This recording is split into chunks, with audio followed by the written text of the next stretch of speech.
Hello, everyone, and welcome to Rowing Chat, the podcast for the sport of rowing. I'm Rebecca Caro, and I started this podcast in 2013. I use it to talk to people who are doing all sorts of interesting things in all the different divergent parts of the sport. And today I'm delighted to welcome as my guest, Marilyn Koblan. Hi, Marilyn. Hi, Rebecca. Thank you for having me. Well, it's brilliant that you're here because, as people will find out in a minute, you are a first for me and for our regular listeners. So kick off by telling us a bit about you and your personal background in rowing. Sure. I came to rowing as a full-blown adult about 10 years ago. And it was a sport that I had observed my son row, but never thought I'd get a chance to try. And I moved to Boston and walked into a boathouse, and they handed me an oar. Questionable judgment about that. But as soon as I got on the water, I fell in love with the meditative part of the sport and the peace that the water brought me and the technical part of learning to move my body in a different way and the competition eventually. And that's what brought me, and I'm also a critical care nurse by background. So that's how the two parts of my personality came together in the foundation that I started with my co-founder. But that's how I came to the sport. And, I've been loving being a part of it ever since on every level. And your son, is he still rowing? He's graduated college, so he is taking a bit of a break, as one does. But I fully suspect that, just like so many others, that after that break, there's something that draws you back to the sport. And it is very much like an athlete with a disability, right? They're learning. My son, who is a non-para rower, will need to learn how to row in his new body, which is not a collegiate rower, D1 rower, right? And so that's a transition as well. And I can see it happening in the future for him, but it's definitely a journey to get there. So certainly learning to row in your body is one of the reasons my attraction is to masters rowing, because we are not all classically Olympic size or ability athletes. I personally am far from it. And I've had those conversations with some of my coaches that, I hear you and I'm taking it in and I'm listening. But this does not always do what I tell it to do. So be patient with me. It's not that I'm ignoring you. It's that honestly, these parts just don't do what I tell them to do. So give me a little time. And happily, I've had some really amazing coaches who have helped me through that and been patient through that. It just takes a little longer to get that movement going. Right? Adults learn differently from children. Mm-hmm. It's really, we have to be more persistent and gritty for sure. And unabashedly willing to take on shame of not getting something perfect. I think rowing attracts perfectionists, and so it's interesting that you make that observation. Yeah, well, if I stuck in my perfectionism in this regard, in the rowing regard, it would be something that would be hard to tolerate, right? So it was a really great exercise in learning how to tolerate the things that you're not good at instead of only doing the things that you are good at. And it's got a lot of life lessons in it. What can I say? Sport is like that, and rowing is especially like that. Now, Marilyn, you're here today because you're the executive director of the Para Rowing Foundation and you're a co-founder. How did you come to found this organization? Well, I was rowing at a local club in Boston, and I got involved with the veterans who were rowing there, who were inpatients. And I was attracted to that because of my nursing background. I thought I could be helpful as a volunteer. And then, as nurses do, we sometimes get into a situation and we like to organize things, be efficient, engage with other humans, organize. And the head of outreach there was Ellen Minsner at the time, and she now is the high performance director for US Rowing. And she said, "Would you like to do this as a job?" And I honestly had never considered such a thing in my life. And so I agreed, and then moved on to become the para coordinator there as well. And during the course of that experience, I began to notice how, even though there's a desire to get para athletes on the water, what barriers come their way and what things make it more difficult for them just to come to the space as an athlete.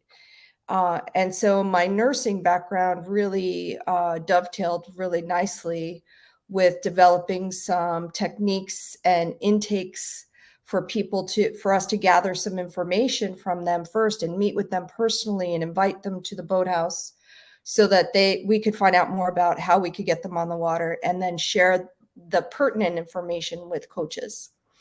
And so it actually wound up being a really positive experience for both the coaches and the athletes, because both were more comfortable, right? Somebody wasn't just rolling up onto a dock and meeting for the first time. So in the course of that position, I was like, okay, there are people who are ready to continue in their development. How do we get them to race? How do we get them that same competitive training that other rowers can reach out and get, and make it more accessible to them? I know that's a word that gets used a lot, but it's because it's so important for everyone to have accessibility. And so I just started to think about what would make it easier, and whether it was, transportation that was accessible, boathouses that were accessible, coaches who knew about para rowing and how to relate to an athletic body that is different and may or may not have a disability, but is certainly different. And so that's when I started thinking about how to start Para Rowing Foundation. I mean, it didn't have that name right from the get-go, right? But the concept was to bring athletes with different abilities and disabilities to the sport and let them have access to it like any other athlete would. The same way I was handed an oar as a master's rower, I wanted to hand an oar to any para athlete and say, yes, give this a go. It's really a great sport. You'll have a great time. Let's get you on the water and have some fun. And that's where it really started. And it just, the concept grew from there, obviously. So is the Para Rowing Foundation an educational organization? What's your goal? Our goal is our ultimate goal is to have more para athletes on the water rowing and competing if they choose. But we work with athletes from any nation, any club, and any ability to get them to first experience the sport and enjoy the sport, and then to see if they want to explore that athleticism and take it further. Then we follow their lead. We listen to what they and their coach would like them to try.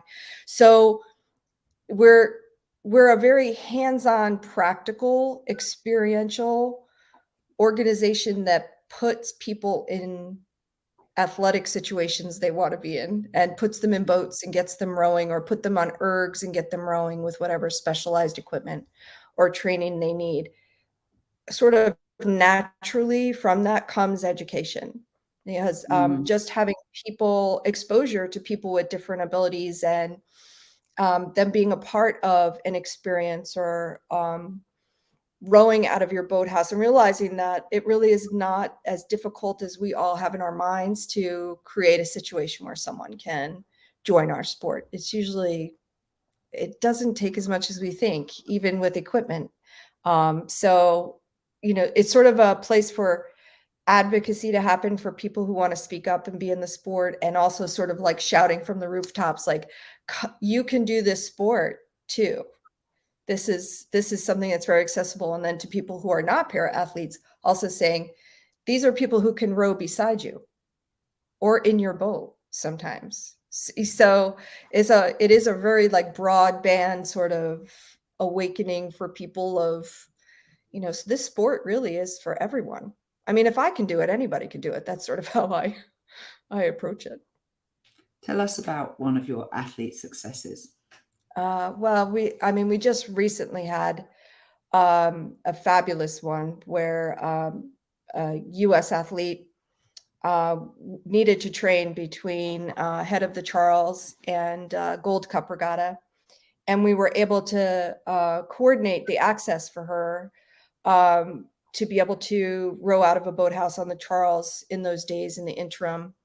And she brought a special piece of equipment as well called a remote coxswain that allows someone else to help correct the course of the steering because she's blind, and she was rowing in a single for this upcoming race.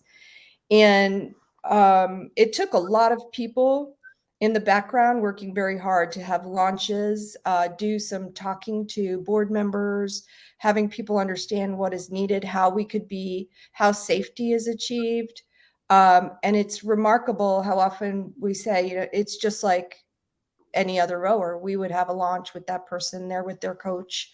And so anyway, she had a fabulous experience at the boathouse, and people were ecstatic and curious that she was there, had questions, welcomed her and her guide dog.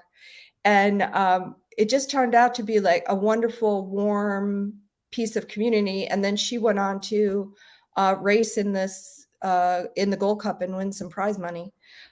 So, you know, that's good for her. I would say on the other extreme is someone who's come to a training camp who had wanted to think about whether or not they wanted to be more competitive, and but had never traveled out of his home country. He was nervous and wasn't really sure how that would go. Showed up with a little edgy and irritated, to be honest, and his roommate, who was from another country, one was from the US, the other was from Nigeria. They wound up being fast friends, sort of smoothed the entire week of training camp. And now these two athletes talk to each other all the time. Oh. And they have a new friendship. So I know these are different kinds of successes. Our measure of success is that we're growing a group of people who feel comfortable in the space that we already feel comfortable in. Fantastic. And so those are my two. I think I've interviewed the man who devised the remote coxswain. Oh, maybe you have. Yeah, Bob. He's really great. Yeah. Now, you say that you work with lots and lots of different athletes. You've taken some of them all the way to the Paralympics. Can you tell us about the sort of support that you were able to offer these elite athletes? Sure. Well, the first thing I would say is that the athletes, their coaches, their teams, their countries are the ones who bring them to the Paralympic level. We support that journey in whatever way the athlete, the coaches, the countries share with us that would be helpful and would expedite that journey or smooth the path of that journey. So at Worlds, we gave travel training grants to 6 athletes from 3 different countries. There were a couple of doubles in there. And one of the athletes used her grant money to buy PR1 oars, which are for arms and shoulders athletes. So they only use their arms and shoulders to row. So their oars are shorter. And she had never had a pair of oars that fit her and fit to her body. So here she is at Worlds, still able to compete at that level. She had gotten there, but this would enhance her ability to do really well and feel confident and row beautifully on the water. So those kinds of things are what we do. That when we throw a training, it is to have a different experience with a group of coaches with just like an able-bodied athlete would, be training with their coach and then maybe go to a camp and experience someone else's style of coaching or their bit of information so that they could add to what they're doing. So it's a unique concept because we are not the team. People sometimes say, well, where's your boathouse? Or, do you have a team in this regatta? And we don't have a boathouse. We go to where the athletes and the coaches are. We bring equipment to where they are, and knowledgeable staff to where they are to either teach them to row or enhance how they row. And the same thing happened in the Paralympics. So we had interactions, whether it was grants, equipment that we donated to them, outright travel money for them to get to the Paralympics. You know, there is a variety of things that we can do to help. And we were able to cheer for athletes from 7 different nations at the Paralympics. It was an amazing moment for all of us at PRF. Like, we literally, like, we're watching together, and everybody's trying not to look at each other because we wanted to watch, but we were all kind of, you know, really teary about like how exciting this moment is. And we still, the wonderful thing is that all of those athletes still interact with us on some level, and it's a very personal journey for them and for PRF. It is a resource, is, I think, is the best way I would describe it, our organization, a resource for people who want to get more people on the water. Mm-hmm.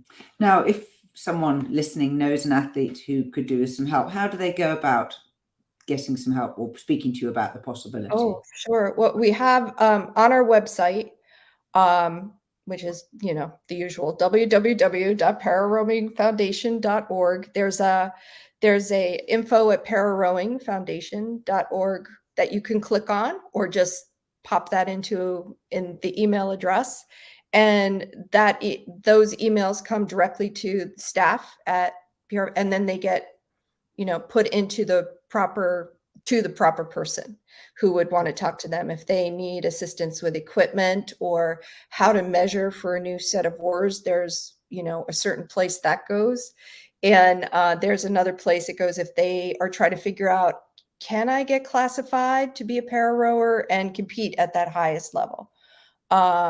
And, you know, give me some information about what that process looks like. That's, you know, that's me.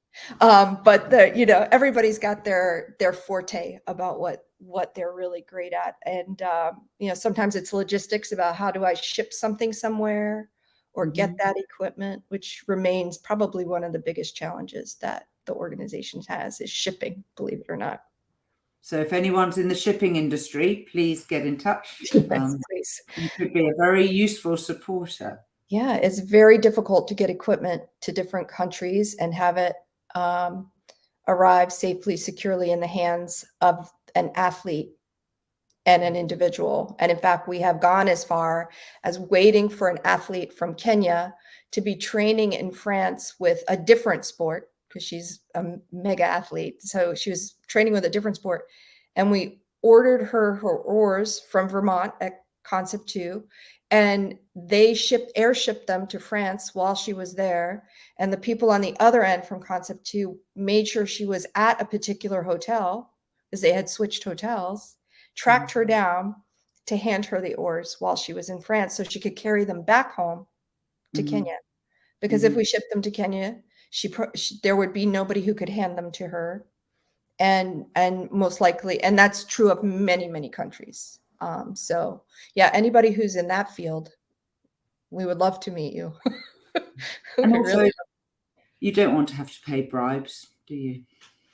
Right. But, you know, if that's all it took, it's just like giving another grant. If somebody needs help to pay to release something, it's not even that transparent. Like, it just doesn't get there.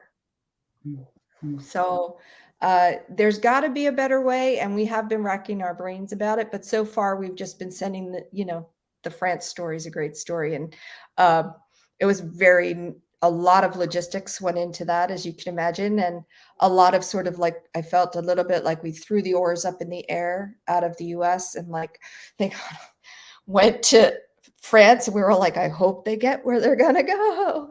And it all worked out. She's pretty thrilled, and she used those oars in the Paralympics, so that was pretty exciting for us as well. Tell me, who funds the Para Rowing Foundation, Marilyn? Yeah, well, we started off completely privately funded by private donors and people who wanted to support people with disabilities. I say most of in our first couple of years, and we started in 2019 was our first training. We actually had no donors who were rowers. which was interesting, right? It was people from other walks of life, people who had other interests. And now, of course, we have rowers who are seeing the excitement in the sport and seeing what's happening with the athletes who are donors. And we also, we just received our first grant this year as well. So that was really exciting for a project where we loan equipment to athletes to try the sport.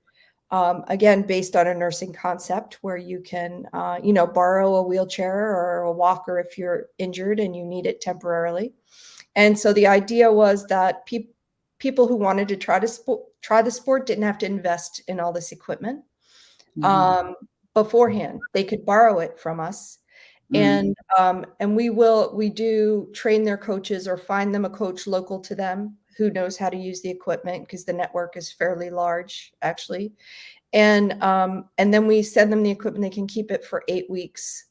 And then we check in with them as well and see how they're doing. And then at the end of the 8 weeks, if they want to continue, we'll help them figure out how to get equipment or get that to their boathouse or something like that. So that was our first grant is aligned with that concept. So we were pretty excited, actually.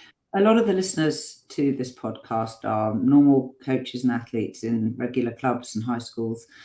If they have an athlete who approaches them who is a para rower or a potential para rower, and they haven't got the right equipment, or their coaches are uncertain about how to coach, what would you say to them? What do they need to learn? Oh, they don't need to learn as much as they think, is what I would say. They probably have para rowers or someone with impairments on their team already, and are unaware that is the case. But there are so many places and resources for people to reach out to. If you're in whatever country you're in, of course, your national governing body will have information about adaptive rowing, and there's great stuff online on World Rowing site. PRF has some resources that are open sourced on our site as well for, what are the differences between the rowers in the different classifications, and what kinds of exercises people can do with different disabilities to strengthen the muscles necessary for rowing. And then of course you can always reach out to us. We love to hear from everybody and answer questions, because generally it's a fairly straightforward question about, do I have the right seat? Can somebody row behind somebody else if they're visually impaired? Do they, and the answer is yes.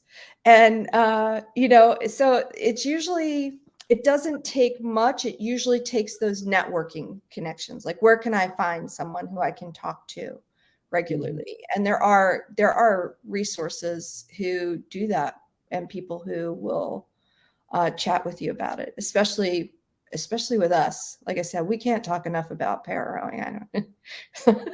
Some of my friends worry about me, to be honest.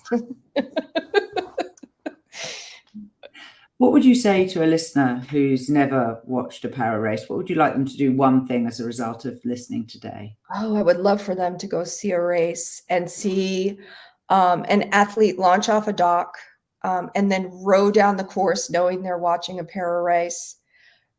See the athleticism that's required to have that kind of race.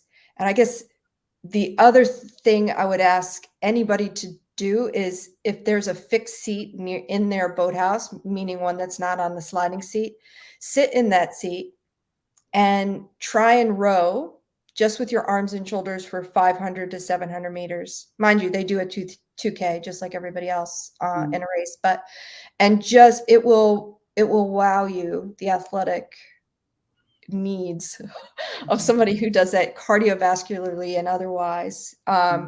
So those are the two things I would say. And I would say, like, walk on up to a para rower or somebody who's sitting it and say, tell me about your rowing experience.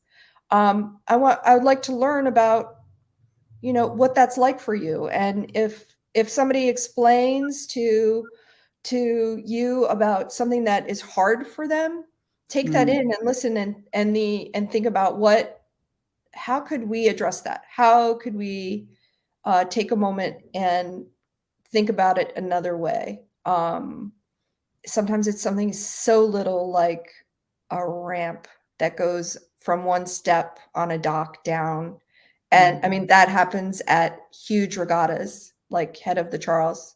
I literally bring a portable ramp that I carry in my car, and it unfolds like a suitcase. And that one ramp allows all the athletes who are disembarking on that dock to just roll right off that dock. Like sometimes it is so very simple. It still kind of blows me away that the things that keep people from trying this are so solvable so often. We can't solve every problem, right? We can't solve every barrier, but some of them are just so very straightforward. It's just I've never had to walk in that situation, nor do most people. So they don't think about that the world is not designed for everyone. 3 steps keep someone from joining you at a restaurant. Or if they're going to travel to a training camp, do they have accessible bathrooms? Will they be able to take a shower? Can I get to the dining room, or are there stairs there? These are things we don't think about at all as people without disabilities. And that is even the worry that could be the case would keep somebody from reaching out and asking questions or trying. So that's why we just like to listen, we take care of all this stuff so you can just be an athlete. And they relax right into it then, knowing all that stuff has been vetted. So I think there are opportunities for people to like walk into a space in a boathouse and say, gosh, what would it take to have somebody who is, has low vision, or, somebody who's in a wheelchair, or, who wants to row? What would it take to get them in here? Is it really all that much? And, I'm going to tell you it's not most of the time. You have experienced a lot in a very few short years, Marilyn. Thank you so much for coming on the show and talking to us about the Para Rowing Foundation. And just as a reminder, if anyone wants to get in touch, it's pararowingfoundation.org. I've been Rebecca Caro, and till next time, this has been the Rowing Chat podcast. Please tell your friends and leave us a review if you can on your normal podcast app.